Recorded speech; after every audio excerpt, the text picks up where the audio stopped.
ओम शरणागत दीनार्थ परित्राण परायणे सर्वशार्थ हरे देवी नारायणी नमोस्तुते। नमस्कार, स्वागत है आपका आचार्यवाणी में। मैं आचार्य विक्रमादित्य आपके साथ हूँ और आपकी राशि के अनुसार से मिथुन राशि वालों के लिए कैसा रहेगा अक्टूबर का अंतिम भाग, ये सारी बातें हम आपके समक्ष रखने वाले हैं। देखिए मिथुन राशि वालों, आपकी राशि के अनुसार से यदि बात करें तो कई ग्रहों का विशेष परिवर्तन होने का योग बन रहा है। आपकी राशि के अनुसार से बात करें तो इस अक्टूबर के अंतिम भाग में सबसे महत्वपूर्ण ग्रह राहु परिवर्तन की तरफ जा रहा है। आपकी राशि के अनुसार से भाग्य से हटकर आपके विशेष तौर पर आगे जो योग बना रहा है वो आपके लाभ से हटकर भाग्य, जो आपके दशम भाव में राहु चले जाएंगे और दशम भाव में विशेष तौर पे बड़ा महत्वपूर्ण योग बनाएंगे। ऐसे में जो राहु से आपको सावधान रहने की ज़रूरत है। आने वाले समय में 18 महीने में राहु थोड़ा सा परेशान करने के योग बना सकते हैं, अननेसेसरी के विघ्न उपस्थित कर सकते हैं। तो ये सारे कैसे रहेंगे, ग्रह का प्रभाव आपको बहुत सावधानी के साथ समझते हुए कार्य करने की ज़रूरत है। इसके साथ साथ इस अक्टूबर के अंतिम भाग में कार्तिक का महीना भी आरंभ हो रहा है और आपकी राशि के अनुसार से यदि बात करें तो आपकी राशि के पंचम भाव में कार्तिक के प्रथम दिवस पर, यदि हम पहले दिन की बात करें प्रतिपदा के दिन, तो वहाँ चार ग्रह इकट्ठे हैं। बुद्धि के अंदर 4 ग्रह इकट्ठे हैं और ये योग किसी प्रकार भी शुभ नहीं है। उस दिन मंगल, सूर्य, केतु, चंद्रमा, ये चारों के चारों ग्रह बुद्धि में एकत्र होकर अशांति का योग बनाते हैं। विश्व में भी एक ग्रह का योग जो है अशांति का वातावरण बनाता है, युद्ध का वातावरण बनाता है, प्राकृतिक आपदाओं का वातावरण बनाता है, भूचाल, तूफान इत्यादि के योग बनाता है। तो ऐसे में आपको आने वाले समय में अपने ग्रहों को अनुकूल करने का प्रयास करना चाहिए। बड़ा सुंदर है कि इस वक्त ग्रहों के योग के अनुसार से आप समझें कि नवरात्र चल रहे हैं और 21 अक्टूबर की यदि हम बात करें भविष्यफल की तो वो समझ लीजिए कि परमात्मा ने पहले से ही सुंदर व्यवस्था कर रखी है। जहाँ ग्रह भारी होते हैं उससे पहले कुछ रास्ते बना दिए जाते हैं कि उसमें शुभ कार्य कर लो तो आने वाले कष्टों को दूर कर सकते हैं। तो 21 अक्टूबर को सुंदर तरीके से सप्तमी है और 7वां नवरात्रा उपस्थित है, शनिवार का अवसर है और ग्रह योग आपकी राशि के अनुसार से दिखा रहे हैं कि सुंदर ग्रह योग बना हुआ है और इसमें आपको लाभ के संकेत मिल सकते हैं, आगे बढ़ने के सुंदर अवसर पड़ सकते हैं। तो ऐसे में बुद्धि को एकाग्र रखते हुए सुंदर समय का यूटिलाइज करें, कोशिश करें भगवती का पूजन भी करें। सप्तमी तिथि है, समस्त प्रकार से शत्रुओं को समाप्त करने की स्थिति है। तो ऐसे में विघ्नों को दूर करने के लिए भगवती का एक मंत्र है, सर्वा बाधा प्रशमनम त्रैलोक्य अखिलेश्वरी एवमेव त्वया कार्यम अस्मद्वैरी विनाशनम। इस मंत्र का जप करें, भगवती का पूजन करें, भगवती को विशेष तौर पर लौंग की माला अर्पित करें, लाल पुष्पों की माला अर्पित करें, कल्याण के योग बनेंगे। 22 अक्टूबर को ग्रह गणना विशेष तौर पर दिखा रही है कि उस दिन महाअष्टमी है। आश्विन मास के शुक्ल पक्ष की अष्टमी महाअष्टमी है। भगवती अष्टमी में दुर्गा का आराधना करने का अवसर है, महागौरी जी की आराधना की जाती है। रविवार का अवसर है और हमने विवेकानंद योगाश्रम में इन नवरात्रों में सहस्त्र चंडी महायज्ञ का सुंदर आयोजन रखा हुआ है, लगातार चल रहा है। आप भी इस महाअष्टमी के यज्ञ में स्वयं भाग ले सकते हैं। उसके लिए फ़ोन नंबर जो स्क्रीन पर चल रहे हैं उन पर समस्त व्यवस्थाओं को जान सकते हैं, उसके बाद द्वारा वहाँ लाभ मिलने के सुंदर अवसर बनेंगे। आपके ग्रह योग परिवर्तन की तरफ जा रहे हैं और ये परिवर्तन आपकी राशि के अनुसार से थोड़ा सा भारी दिखाई देता है। ये परिवर्तन आपके लिए विशेष तौर पे कहीं ना कहीं कॉन्ट्रैक्ट कोई नया कर रहे हो, काम कर रहे हो तो उसमें थोड़ा सावधानी के साथ काम करने की ज़रूरत है। नई वार्तालाप शुरू कर रहे हो तो कहीं कोई फंसाने का काम ना करे, इस बात का ध्यान रखते हुए कह रहे हैं। तमाम बंधनों से बचते हुए कार्य करने की ज़रूरत है। स्वास्थ्य के समय थोड़ा भारी दिखाई देता है। सर्वार्थ सिद्धि योग बन रहा है जो सुबह सूर्योदय से लेकर करीब करीब शाम को 6:43 तक रहेगा। तो उसके अनुसार से कोई नया कार्य करना भी ठीक रहेगा, लेकिन बड़ा सावधानी के साथ कॉन्ट्रैक्ट इत्यादि में जाएँ तो बहुत सुंदर तरीके से कहीं अच्छे से पढ़कर ही काम करने का प्रयास करेंगे। 23 अक्टूबर को ग्रह गणना विशेष तौर पर दिखा रही है कि मिथुन राशि वालों के लिए जो ग्रह योग कैसे हैं वो समझ लीजिए। उस दिन नवमी है, महानवमी है और कहा जाता है कि सिद्धिदात्री देवी की सुंदर पूजा करने से समस्त प्रकार के कष्टों को दूर करने के योग बन जाते हैं, समस्त प्रकार की सिद्धियां प्राप्त होने के योग बन जाते हैं, मनोकामना सिद्धि, सफलता की स्थिति बन जाती है। माँ भगवती दुर्गा की जो आराधना करते हैं, उनका यज्ञ करते हैं और विशेष तौर पर उनका प्रसाद ग्रहण करते हैं पूजन का, तो उससे समस्त प्रकार के कष्टों को दूर करने के योग बनते हैं। आपके आने वाले समय में राहु महाराज आपको थोड़ा कष्ट देने के योग बनाएंगे, तो इसलिए पहले से सावधान होकर आप कोशिश करें, माँ का स्तवन ज़रूर कर लें, इस बात का ध्यान रखते हुए कार्य करें। हमने विवेकानंद योगाश्रम में आज नवमी के दिन बड़ा विशाल यज्ञ रखा है जो पूरे 9 दिन चल रहा हुआ। उस दिन पूर्णाहुति होगी, उसमें माँ भगवती के दुर्गा सप्तशती के संपूर्ण 13 अध्यायों का यज्ञ नित्य प्रति जो होता है उस दिन भी किया जाएगा। पूर्णाहुति का यज्ञ रहेगा। जो लोग उसमें भाग लेना चाहते हैं, दिल्ली में विवेकानंद योगाश्रम में शाम को करीब करीब 6 बजे से कार्यक्रम आरंभ होगा। विशाल भंडारे के साथ सुंदर कार्यक्रम रहेगा, रात्रि में 10 बजे 11 बजे तक चलेगा।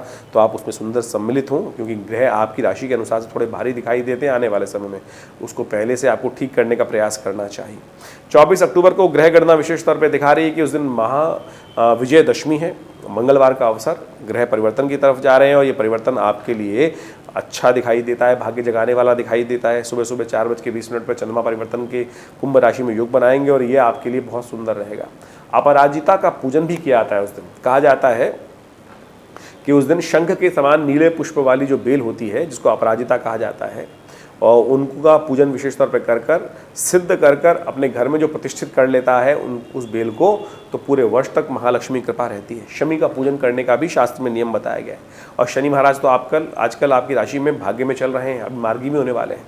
तो ऐसे में विशेष तौर पर शमी का पूजन कर कर उसके कुछ पत्तों को तोड़कर भगवान शिव पर अर्पित करें और पान के पत्ते में उनको लपेट कर अपने धन वाले स्थान पर सिद्ध करके जो रख लेंगे तो पूरे वर्ष महालक्ष्मी कृपा प्राप्त करने के सुंदर योग बन सकते हैं। ये बहुत विभिन्न प्रकार के पूजन के जो विशेष योग हैं ये शास्त्र में वर्णित हैं, इनको अवश्य करना चाहिए, कल्याण के योग बनते हैं इससे।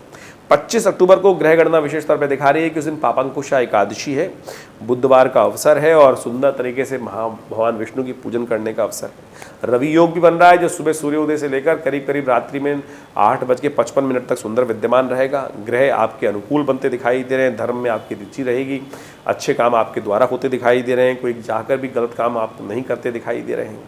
तो ऐसे में सुंदर योग है, लाभ के योग बनेंगे, आगे बढ़ने के सुंदर अवसर बन सकते हैं। एकाग्र होकर काम करें तो बहुत सुंदर योग बनेंगे आपके लिए। चावल का दान करना, भगवान विष्णु का पूजन करना, शालिग्राम जी का पूजन करना, उनका आशीर्वाद लेना बहुत सुंदर रहेगा आपके लिए। 26 अक्टूबर को द्वादशी का दिन, गुरुवार का अवसर और ग्रह परिवर्तन की तरफ जाएंगे। ये परिवर्तन आपके लिए सुंदर रहेगा। ये परिवर्तन दिखाता है कि आप अपने कार्यों में मस्त होकर काम करने का प्रयास करें। कोई लाख बुरा चाहे तो आपका बुरा नहीं कर सकता, तो आपको अपनी चाल में मस्त होते हुए कार्य करने का प्रयास करना चाहिए। उस दिन प्रदोष भी है, द्वादशी सुबह सुबह, शाम को त्रयोदशी का योग बन जाएगा तो प्रदोष का काल बन जाएगा और गुरु प्रदोष रहेगा, समस्त प्रकार के कष्टों को दूर करने वाला रहेगा। तो शाम को केसर वाले दूध से भगवान का अभिषेक करें शंकर जी का और उनका आशीर्वाद लें, क्योंकि आने वाले समय में मैंने आपको पहले कहा कि राहु महाराज परिवर्तन की तरफ जाएंगे, तो भगवान का आशीर्वाद पहले आप बना के रखें, अकाउंट भर के रखें, नहीं तो राहु का दुष्प्रभाव आपको परेशान करने के योग बना सकता है। अलग से वीडियो बनाएंगे हम, वो समझ लीजिएगा कि आपकी राशि के अनुसार से राहु का 18 महीने में आपके लिए कैसा प्रभाव रहेगा। 27 अक्टूबर को ग्रह गणना विशेष तौर पर दिखा रही है। उस दिन उदय तिथि त्रयोदशी है, उसके बाद चतुर्दशी का आगमन हो जाएगा, लेकिन चतुर्दशी क्षय हो जाएगी। तो क्षय तिथि है तो नया कार्य आरंभ करने के लिए दिन अच्छा नहीं दिखाई देता है, लेकिन सर्वार्थ सिद्ध योग विद्यमान है। तो बहुत सारे लोग कह सकते हैं कि नया कोई कार्य करने के लिए मुहूर्त है, लेकिन हमारी ज्ञान के अनुसार से उस दिन नया कार्य आरंभ करने के लिए अच्छा मुहूर्त नहीं है, क्षय तिथि और साथ साथ विशेष तौर पे ये रिक्ता तिथि भी है। तो ऐसे में ध्यान रखते हुए कार्य करें। उस दिन शाकंभरी विशेष तौर पे जैन रूप उसमें शाकंभरी जी का दर्शन कर कर समस्त कष्टों को दूर करने का योग बनता है। कहा जाता है कि भगवती के मंदिर में जाकर, दुर्गा जी के मंदिर में जाकर शाक पात का उनको भोग लगाना चाहिए, उनको अर्पण करना चाहिए। शाकंभरी देवी की बड़ी महानता है। कहा जाता है कि जब भगवती एक समय संसार में अकाल पड़ा, जब भगवती की आराधना की गई तो शाक इत्यादि की वर्षा हुई थी।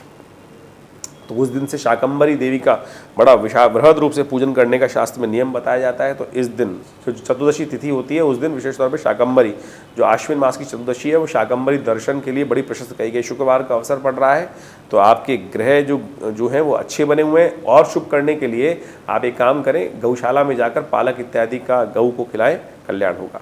28 अक्टूबर को ग्रह गणना विशेष तौर पर दिखा रही है पूर्णिमा की योग। उस दिन कोजागरी है और साथ साथ चंद्र ग्रहण भी है। तो मिथुन राशि वालों समझ लो, आपकी राशि के अनुसार से जो चंद्र ग्रहण पड़ रहा है, आप मेष राशि में पड़ रहा है और वो राशि आपके 11वें भाव में पड़ती है। और 11वें भाव में राहु महाबल जो चल रहे हैं वो विशेष तौर पर उसके साथ जो ग्रह योग बन रहा है उसके लिए आपको खासतौर पर समझ लेना चाहिए।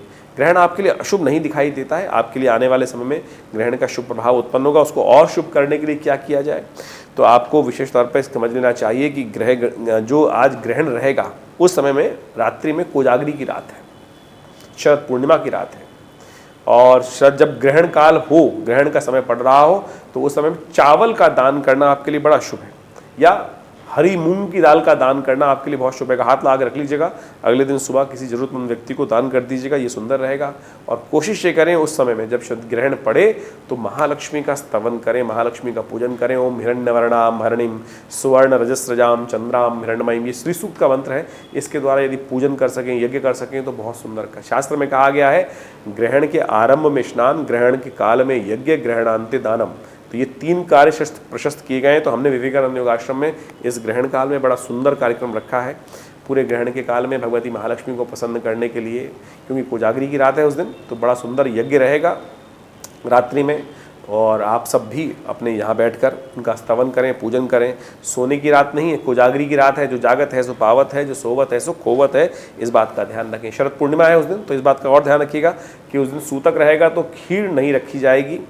जब ग्रहण समाप्त हो जाए तो उसके बाद स्नान करके थोड़ी सी खीर बना लें और फिर थोड़ी देर जब चंद्रमा 4 बजे के बाद चंद्रमा जब आकाश में व्याप्त हो तो उस वक्त रख दीजिएगा। उसके बाद रखी जा सकती है बना की खीर, तभी वो कल्याणकारी रहेगी। नहीं तो वैसे रखना महा अशुभ योग बनाएगा, स्वास्थ्य के लिए दुष्कर प्रभाव को उत्पन्न करेगा।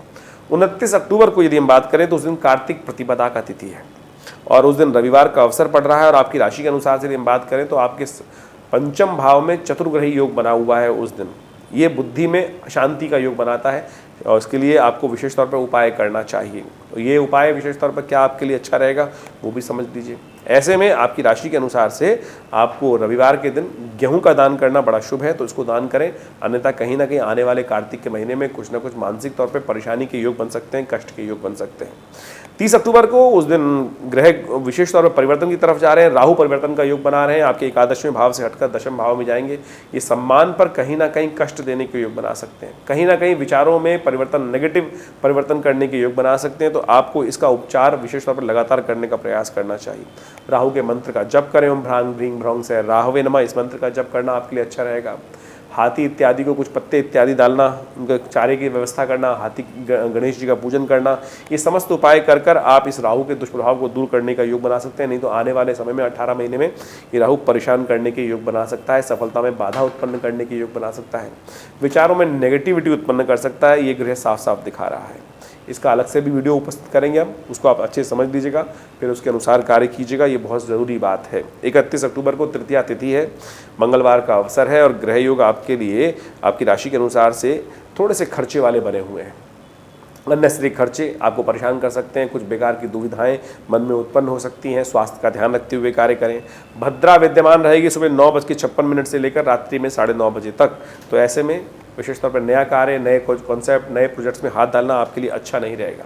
हनुमान जी का ध्यान करें, हनुमान जी का पूजन करें, हनुमान जी के मंदिर में जाकर पीपल के पत्ते की माला उन्हें अर्पित करें, कल्याण होगा, कष्ट दूर होंगे। नवरात्रों पर हमने विवेकानंद योगाश्रम में बहुत विशाल यज्ञ का, भगवती का श्री विग्रह जो आश्रम पे प्रतिष्ठित है वो 1947 में मुल्तान से पधारा। कहा जाता है 400 साल से पुराना भगवती का श्री विग्रह है और जो बहुत शुभ रूप से भगवती का प्रतिष्ठित है। मुल्तान से कोई एक व्यक्ति लेकर आया मूर्ति संदूक में बंद कर और वो हमारे पिता आचार्य श्री केशव देव जी महाराज को वो 1947 में लाकर, जब पार्टीशन हो रहा था विशेष तौर पर, तब जाकर उनको प्राप्त हुई और उन्हीं की प्रतिष्ठा हमारे आश्रम में की गई है। करीब करीब 400 साल पुराना भगवती का चमत्कारी शिव विग्रह है और उन्हीं के सानिध्य में ये विशाल माँ भगवती का यज्ञ जो किया जा रहा है, सहस्त्र चंडी महायज्ञ किया जा रहा है, उसमें सब लोग विशेष तौर पर इस दुर्गा सप्तशती के संपूर्ण 13 अध्यायों का नित्यप्रति यज्ञ करते हैं और आप भी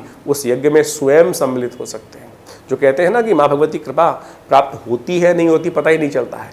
इस यज्ञ में जो बैठते हैं पिछले बहुत अनेक वर्षों से, करीब करीब यहाँ से आश्रम पे ही 70 आज़ादी के बाद से प्रतिष्ठित मूर्ति है और भगवती का ध्यान कर कर यज्ञ करने से समस्त प्रकार के कष्ट दूर होने के योग बन जाते हैं। ऐसा हमने स्वयं हज़ारों लोगों पर देखा है। आप भी आइए, माँ भगवती का दर्शन करें, कल्याण के योग बनाएं। धन्यवाद, नमस्कार।